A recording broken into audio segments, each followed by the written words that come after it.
kusoo dhawo Green Life Green Life waa ku dhawahay runtii aad iyo mahadsantiin inaad boodkiina soo booqdaan ku faraxsanahay qabadaha heesta beerleyda waa aad u badan yihiin waxaana kamid ah maaragtay badanaa beerleyda waxay isticmaalaan wax la yiraahdo casrigii hore isticmaalaan waxa la xushaa abuurka iyo maaragtay tayadiisa marka kooda la xushaa aqoon dhinacaas ah inay dadkii wax soo saarayaan inay cilmigeedu inay lahaadaan waa muhiim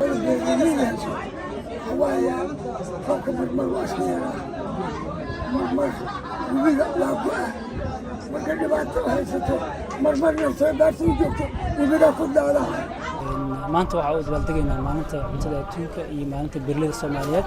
maalin ku weyn waa maaragtay bulshada Soomaaliyeed qaasatan beerleyda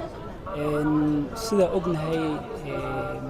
wax soo saarka beeraha iyo agriculture sector-ka oo wadanka